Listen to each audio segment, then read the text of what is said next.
All right, the strike at Transnet entered a second week today, and of course we've looked at the ships stuck out at sea, at the trucks stuck with imported or exported goods that cannot go through the carriers, and we've explored the knock-on effects of the logistics sector, in the mining sector and in the agricultural sector as well. But the impact could be even bigger than that. So we'll talk about that, but just as you see on your screen, Transnet has signed a 3-year wage agreement with UNTU. Now, UNTU is one of the unions involved. Remember that SATAWU is the other union. So we'll wait and see what SATAWU says. But we do need both unions on board for this end, for an end to the strike. Do you agree with me, our economics editor Tshepo Mongoai? Hi, Francis. Yeah, quite interesting news that just came in now, that they've concluded a deal with UNTU. Remember, it's the majority union with more than 50%. So, in other words, there is a chance that this strike could end very, very soon. But they, and then they are settling at about 6%. They've maintained that they would not accept anything below the current inflation rate, 7.6%. But they've, made sense of the current conditions, especially what Transnet is facing financially, and measures to make sure that they turn around the company. So I strongly think that SATAWU will have to come on board, because they don't have the majority numbers, and actually sign between the dotted lines. And we'll see the strike ending. But the question is, to clear the backlog, Francis, at the ports, it takes some time. I mean, I was speaking to someone who was saying that it could take about 3 months, times 4, sure, to clear all the backlog.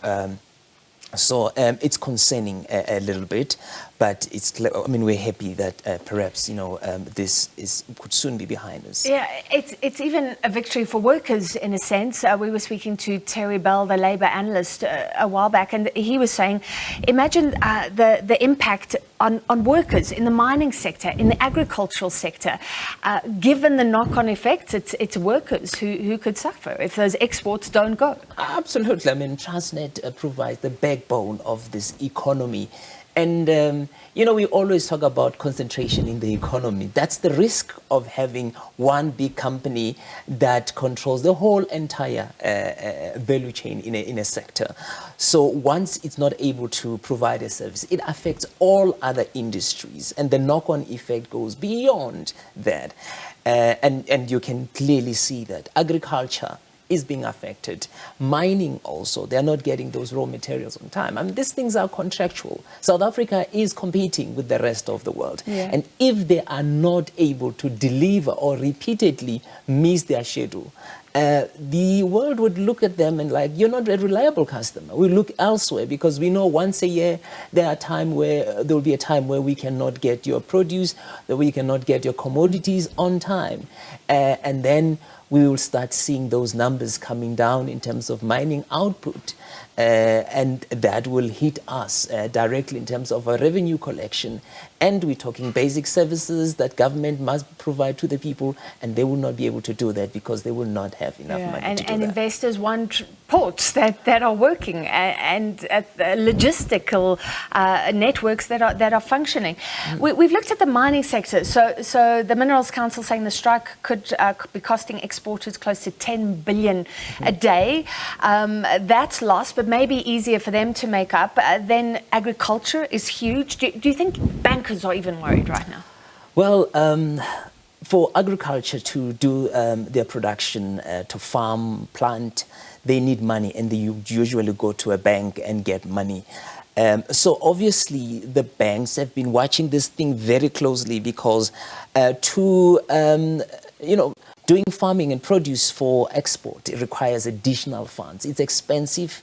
The quality requirements are extremely high. So you need a lot of money from the bank in order to plant and to make sure that eventually you are able to export your produce. So with the strike, there was a concern that you could see that, the banks were watching this closely, worried that will this guy be able to access the market in order to sell their produce and pay us our loan. Remember, farmers use their farms as collateral. Maybe a farmer is lucky, he's got 3-4 other farms that he can use one as a collateral. And when he's not able to pay, the bank will actually attach that farm. But it's not what the bank want. Yeah. They're not in the business of attaching farms. And what we want in terms of food security absolutely. and things like that. Absolutely. So on a bigger scale, when you have several farmers who are exporters who are not able to pay their loans, that becomes a risk to the system. Land Bank, which has been hard at work trying to get their house in order in terms of their finances, there are still a lot of questions that have not been answered, But they are exposed, or they are more exposed than anyone else in terms of this sector. So the strike, hopefully, they'll be able to turn things around. But like I indicated earlier on, fresh produce, they've got a shelf life. They have to be at their market at a particular time. But with the backlog that we are seeing currently, will they reach the market in a very good condition so that they can be sold? Yeah, because that's the problem. Food can rot, and it'll be hard to even make up for the day's loss.